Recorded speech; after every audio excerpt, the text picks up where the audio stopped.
Chapter 9 Day 1 1900 Hours Clearing the camp was much more emotionally taxing than physically demanding. It didn't take long to remove the corpses from the cave, and as the trio worked to do so, Bernard instructed them to pile the bodies in a spot about 50 feet away from the entrance. As his former party mates were moved, Cameron noticed that each had a small marble-sized glowing crystal lying next to them.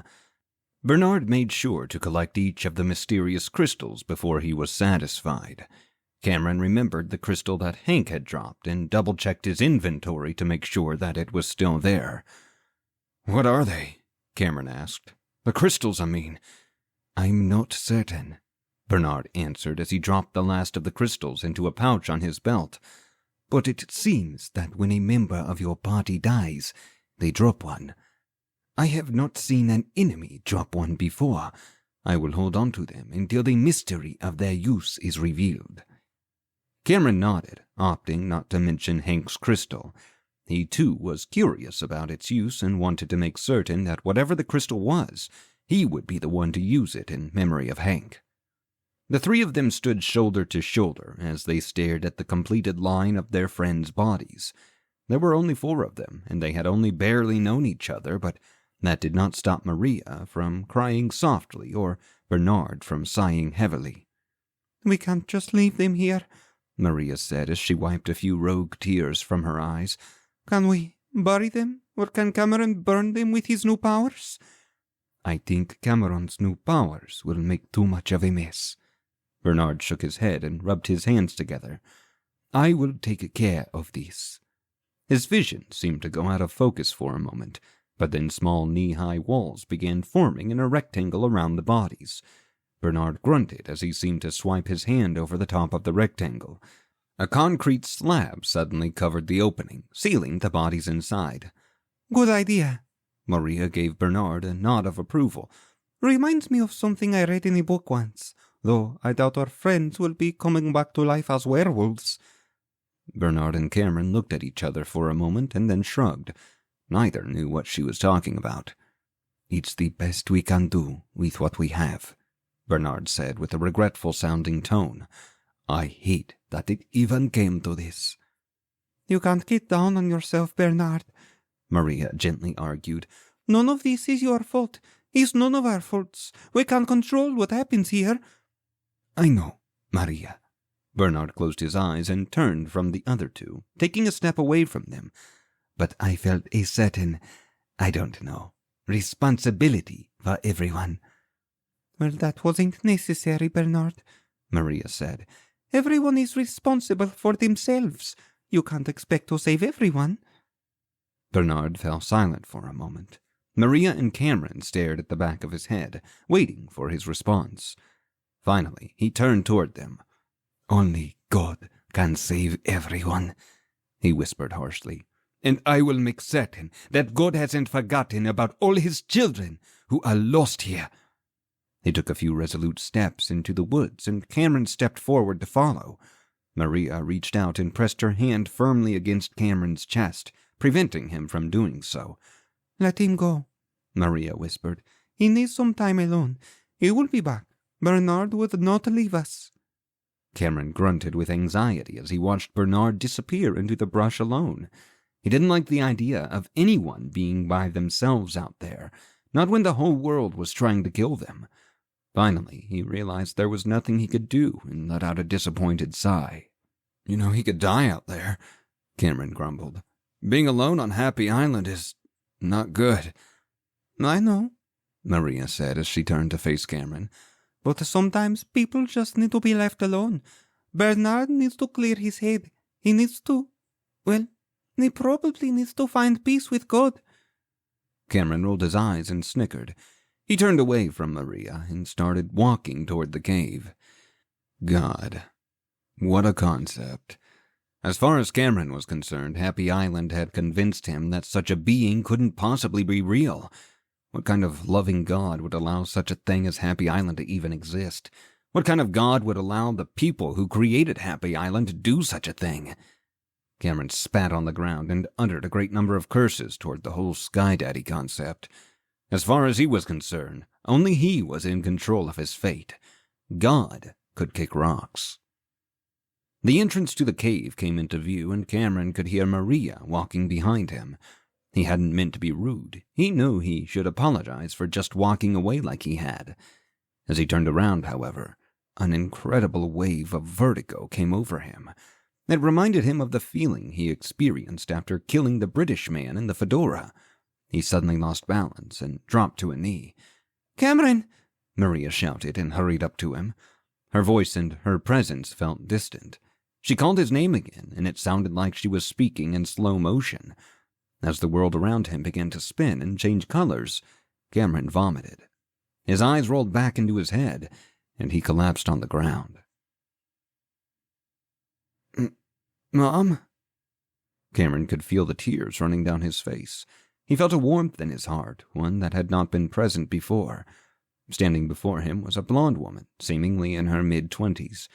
Her hair was pulled back, and she wore an oversized t-shirt and sweatpants.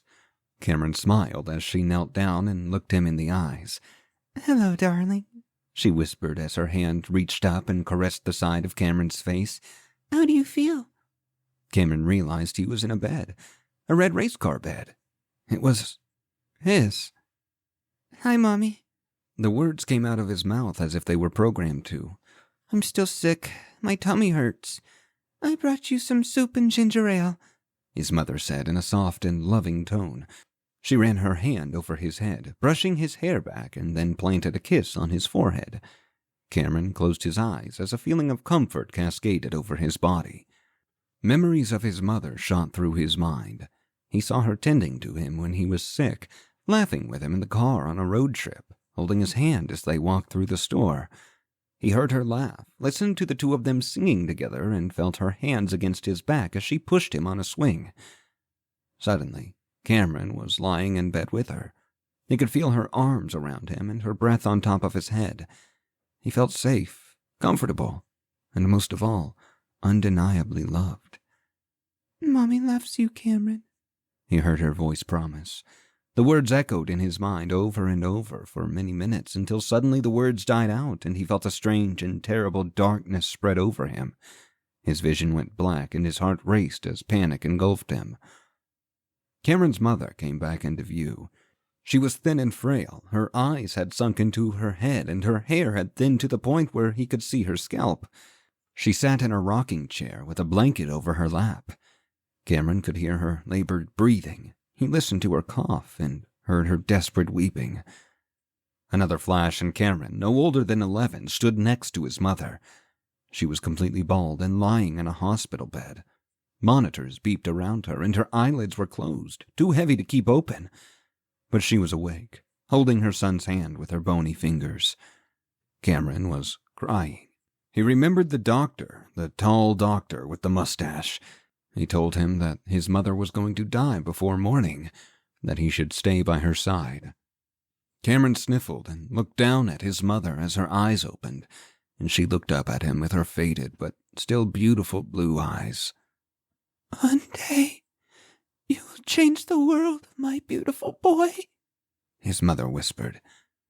"I will always love you, Cameron. Never forget that."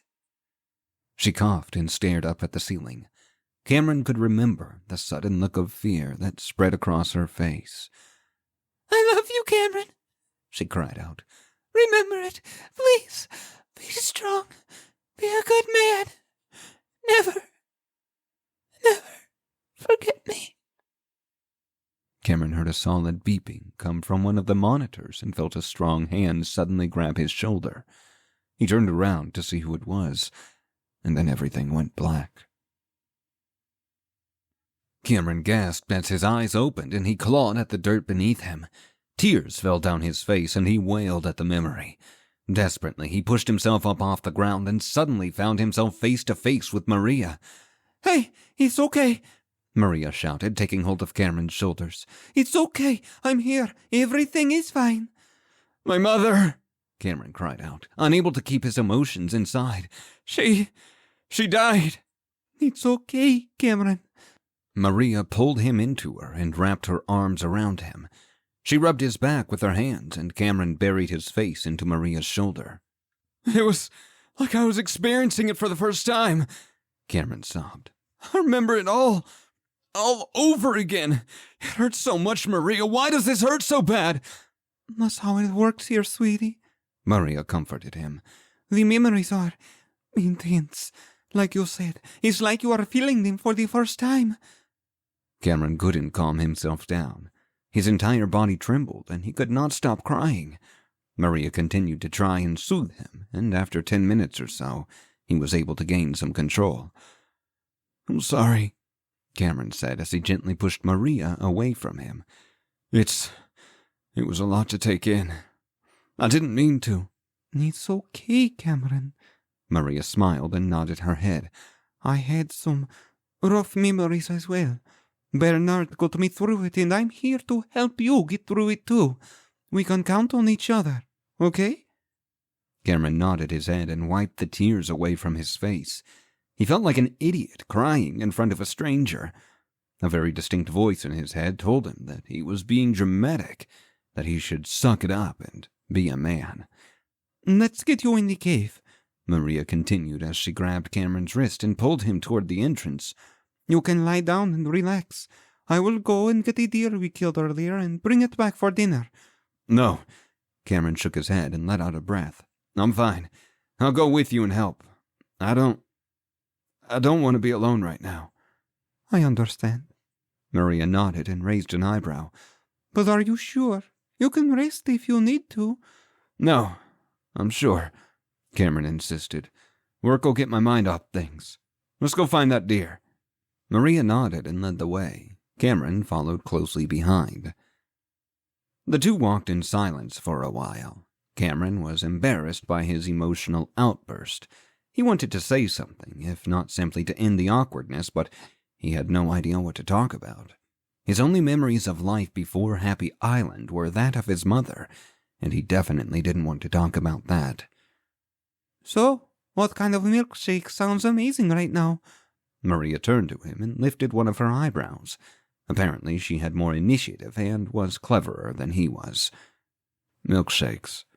I remember milkshakes," Cameron chuckled. "Yeah, peanut butter chocolate for sure." "Well, you're gross." Maria let out a disgusted groan and shook her head. "Caramel for me. Oh, sweet mother of God, that sounds amazing right now." "Yeah, caramel's good," Cameron agreed. "But, oh God, have you ever had chocolate strawberry?" "Where the fuck are you getting your shitty milkshakes?"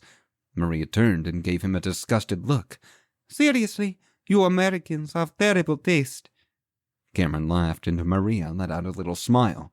"And cake. I could eat an entire cake right now," she said. "I always like wedding cake," Cameron said. "But birthday cake is good too." "Yeah, cake is a little bit different in San Luis Potosí, I imagine." Maria chuckled. "We don't eat as much sugar as you Americans." "Where's San Luis Potosí?" Cameron asked. "All right." Maria rolled her eyes. "You suck at geography, too. It's in Mexico, near Zacatecas and Aguascalientes." "No idea," Cameron shrugged. "I guess you're right." "Where are you from?" Maria asked. "Any idea?" "Kansas."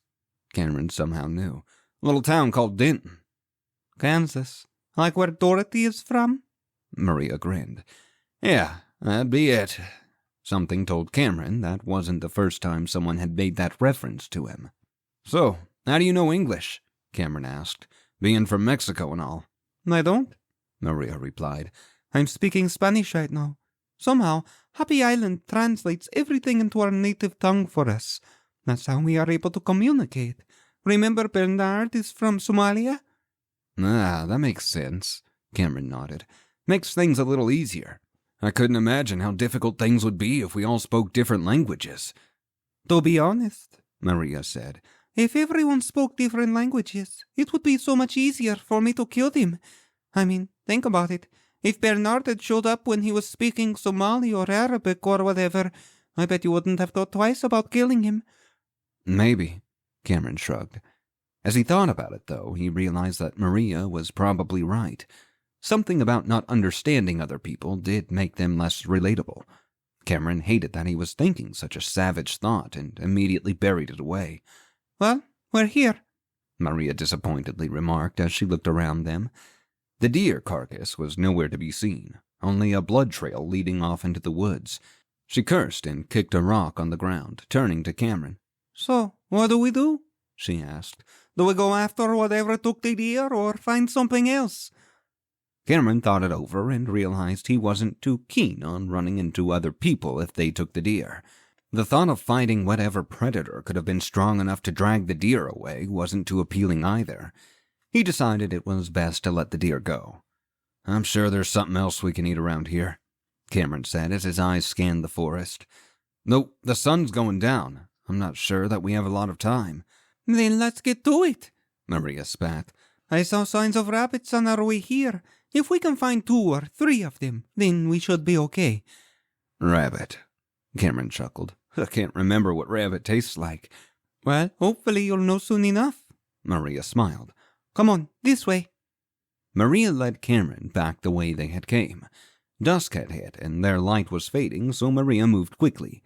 Cameron was surprised by how fast the woman moved, and then he remembered that she specialized in the dexterity class and that each point of dexterity granted an additional point of movement speed.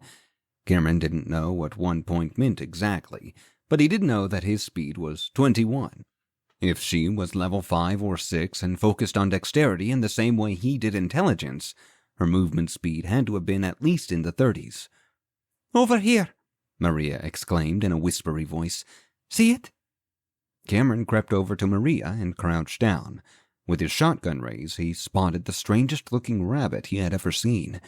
It was white and fluffy, not too out of the norm for rabbits, but on top of its head was a thin 4-inch horn, like a unicorn. You think it shits rainbows? Cameron chuckled. Shut up, Maria replied as she raised her rifle. She took aim and fired. The rabbit let out a squeal and died instantly.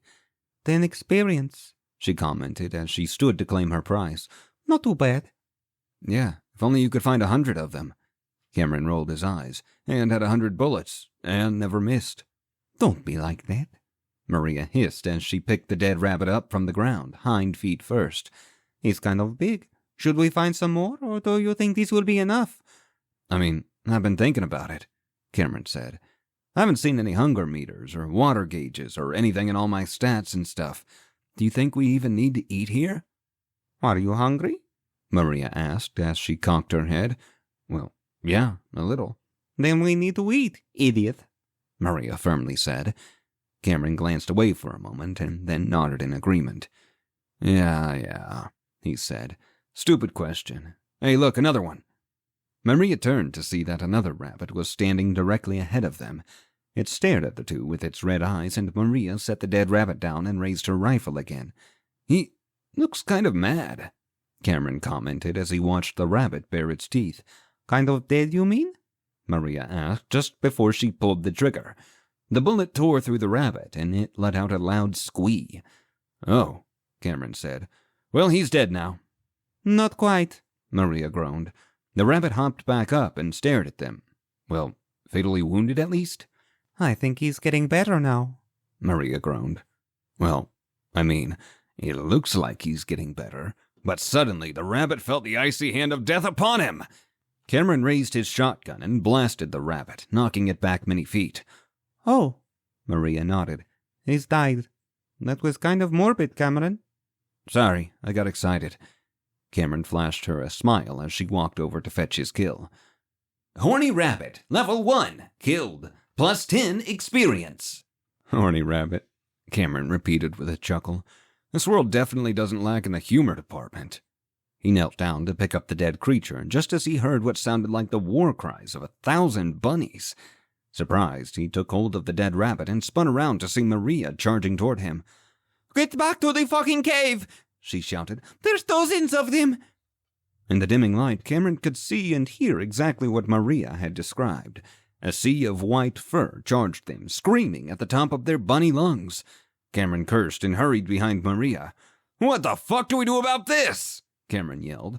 This is not how I wanted to die, poked to death by rabbits. Shut up and run, Maria yelled back. The entrance of the cave was in view, and Maria stopped and threw open the door that Bernard had constructed. Cameron ran inside, and as Maria hurried through, she slammed the door shut behind them. "Well, what do we do now?" Cameron snapped. He could hear the cute little fluff balls slamming themselves against the wooden door, trying to knock it down. "There has to be 100 of them." "Well, horny rabbits, what do you expect?" Maria asked. "Do you think they'll give up?" One of the horns pierced through the door, and Maria turned and looked at Cameron. Cameron made an oh shit face, but then he had an idea. He had his lesser fireball ability and a bunch of ability points. Quickly, he opened up his ability screen to find that he had 12 ability nuts. He also noticed he had a stat nut and 3 skill nuts. "Hold them off, I'm going to try something," Cameron shouted as he popped a stat nut into his mouth, adding another point of intelligence. "Okay, lesser fireball," Cameron said as he looked at his ability sheet. 20 to 40 damage. Intelligence gives me a +1 modifier to a minimum and maximum attack per point, and I have 20 points, so I'm at 40 to 60 damage per fireball. Looks like 5-second cooldown. Every time I level the ability, I get an additional point to a minimum and maximum damage. So, Cameron took all of his ability nuts and threw them into his mouth. He thought of his lesser fireball and watched as the level rose to 13. "All right, 52 to 72 damage per fireball," Cameron announced. "Plus, burning of 5 points for 5 seconds and a blast radius of 3 feet. These bunnies are fucked." He looked up at Maria and smiled.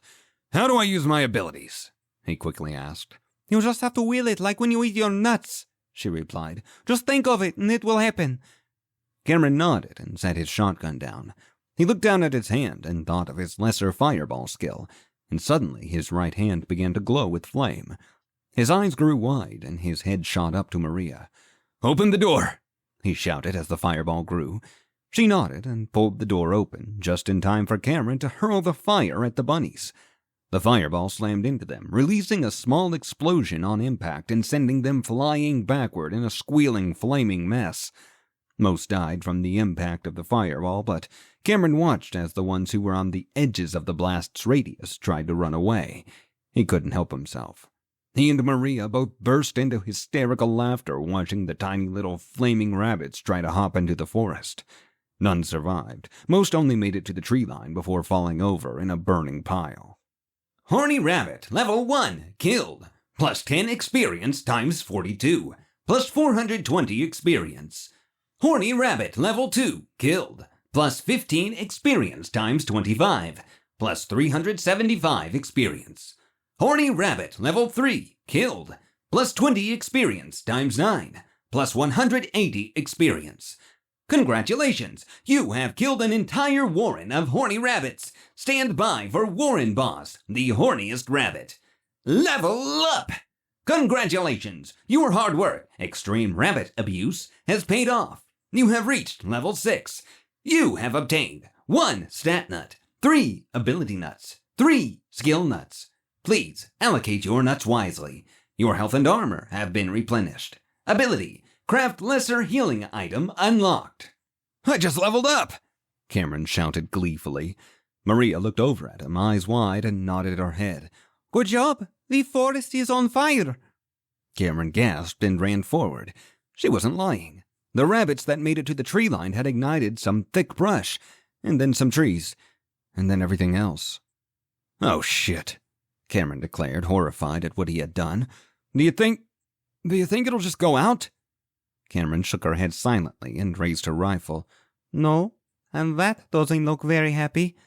Cameron squinted, and in the distance he saw a horse-sized rabbit with a horn the size of a baseball bat sprinting toward them. In a heartbeat, Cameron's pistol was in his left hand, and his right was engulfed with the flame of another fireball. He took a breath, closed his eyes, and braced himself.